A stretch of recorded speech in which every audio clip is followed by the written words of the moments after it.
Hello, welcome back to Learn English at Home community. I'm Emma, your host today. Let's start our topic today with a question.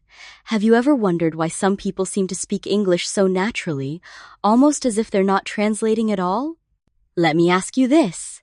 When you speak your native language, do you stop to translate every word? Probably not. That's because your brain processes the language directly, using what's called automaticity, a fancy term for effortless mental processing. Now, when you're constantly translating from your native language, you're actually slowing down your working memory, the mental scratch pad that keeps conversations flowing. Thinking in English trains your brain to process and respond faster, making your speech more fluid and your understanding more natural.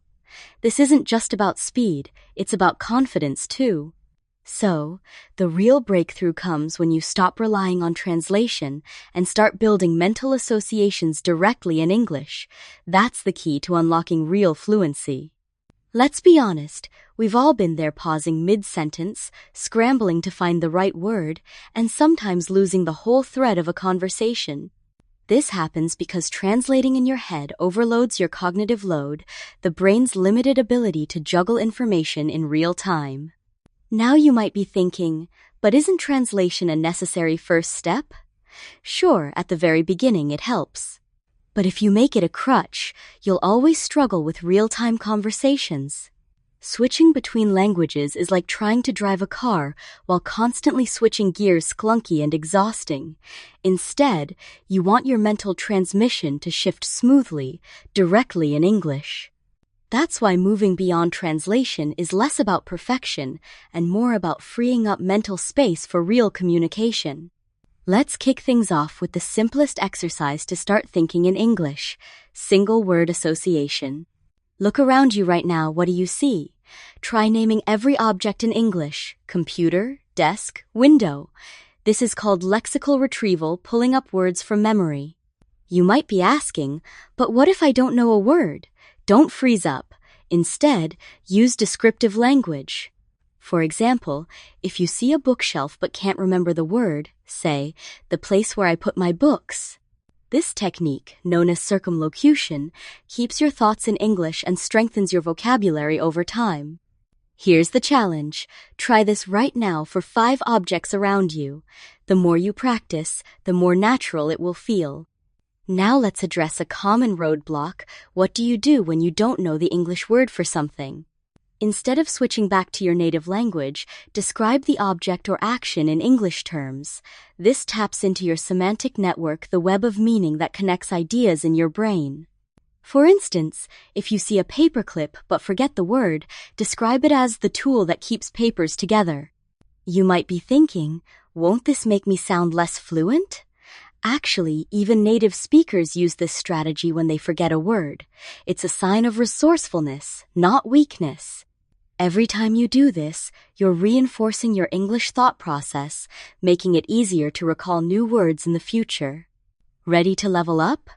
Let's move from words to sentences. This is where the magic of syntactic processing comes in arranging words in a logical order. Start with simple sentences about what you're doing right now. I am sitting at my desk. I am learning English. Don't worry too much about mistakes. The goal is fluency, not perfection. You might wonder, what if my sentence is wrong? Here's the truth. Practicing is more important than accuracy at this stage. You can always check or correct later. The more you practice forming sentences, the stronger your neural pathways for English thinking become. This is the groundwork for spontaneous conversation. Try describing your next 3 actions in English. This will help you internalize sentence structure and boost your confidence. Let's talk about expanding your English thinking into the past and future, 2 critical skills for storytelling. To talk about the future, use phrases like I'm going to or I will. For example, I'm going to study English later. Describing the past is just as important. Try, this morning I had breakfast. This is called temporal framing, placing actions in time. You might be thinking, what if I forget how to form these tenses? Don't stress. Begin with simple structures and expand as you get comfortable. Practicing future and past sentences builds fluency across different situations, so you're ready for any conversation. Have you ever learned a new word, only to forget it the next day? Let's fix that with some memory-boosting strategies. First, use spaced repetition, a technique where you review new words at increasing intervals. Apps like Anki or Quizlet are built on this principle. Second, use new words and sentences right away. This taps into contextual encoding, meaning your brain remembers words better when they're tied to real situations. You might wonder, is writing words in a notebook enough? It helps, but regular review and usage are the real game changers. Try making flashcards and challenge yourself to use each new word in a real or imagined conversation within 24 hours. Here's a powerful secret most language learners overlook: talking to yourself in English. This practice, called self-talk, strengthens your internal monologue, the voice in your head that shapes thoughts before you speak. You might think, isn't it weird to talk to myself? Actually, it's one of the best ways to reinforce language patterns and build confidence before real conversations. Imagine you're narrating your actions. I'm making coffee, or pretend you're chatting with a friend. How was your day? Then answer yourself. The more you practice self-talk, the more natural it will feel to think and speak in English around others. Let's take your practice a step further with role-playing, imagining yourself in everyday situations and responding in English. This taps into situational rehearsal, a mental training technique athletes use to prepare for real performance. Picture yourself ordering at a restaurant. Excuse me, may I have the menu? Or asking for directions. How do I get to the train station? Now you might say, but I'm just practicing alone. That's exactly the point. This safe environment lets you experiment and learn before facing real conversations. Try role-playing 3 new scenarios this week. You'll be amazed how much more prepared you feel next time you need to speak English for real. Here's an exercise that combines everything we've learned, describing your day in English from morning to night. This builds narrative fluency, your ability to connect events in a logical sequence, a skill that's essential for storytelling and conversation. You might wonder, what if I can't remember the right words? Use circumlocution or descriptive phrases.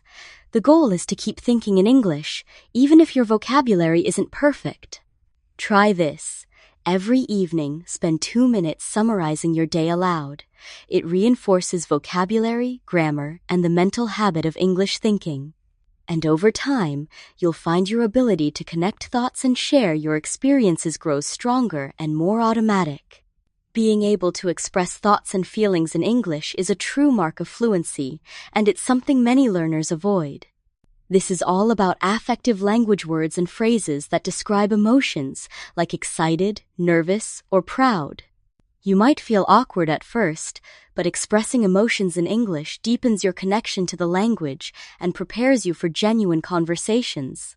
Try describing how you feel right now, even if it's just to yourself. I feel motivated, or I'm a bit anxious, but learning. The more you practice this, the easier it becomes to share your feelings in real conversations, making your English more authentic and relatable. So, how long does it actually take to think in English naturally? That's the million-dollar question, isn't it? The answer depends on 2 things: frequency and consistency. Linguists call this distributed practices, spreading your learning over many short sessions instead of cramming.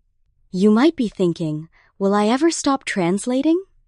Absolutely. If you stick with daily practice, even for 5 minutes, you'll see progress within a few months. Motivation can dip, so set small, achievable goals. 1 new word a day, 1 self-talk session each morning, 1 scenario role-play every week. Remember, every bit of practice counts. The breakthrough comes not in a single moment, but through steady, patient effort, and you're already on your way. Let's wrap up with a quick recap and your next steps for training your brain to think in English. Start with naming objects, then move to sentences, then practice conversation and emotions. Use memory techniques like spaced repetition, and don't shy away from self-talk or role-play. Now you might ask, what if I get stuck or discouraged? That's normal. The important thing is to keep practicing even when it feels tough. Celebrate your progress, no matter how small. Each step brings you closer to natural, confident English thinking. Thanks for joining me today. Keep practicing, stay patient, and remember every thought in English is a step toward fluency. You've got this!